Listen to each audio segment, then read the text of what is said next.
Ayu Ting Ting ingin segera carikan Bilqis papa baru. Ayu Ting Ting berharap segera mendapatkan pasangan agar anaknya bisa mempunyai sosok ayah.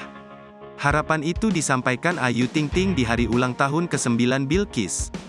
Diketahui, putri semata wayang Ayu Ting Ting, Bilqis Humairah Razak baru saja merayakan ulang tahun.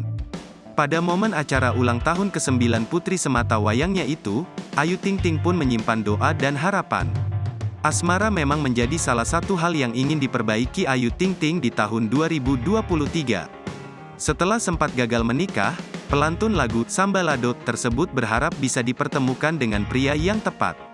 Pengennya dapat jodoh, suami terbaiklah, enggak nyari banget.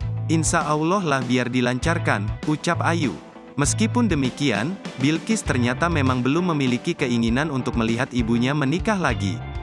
Setelah selama ini hidup tanpa sosok ayah, Bilqis sudah cukup nyaman dengan keluarganya. Pesta ulang tahun Bilqis sendiri digelar secara sederhana di rumah Ayu Ting Ting.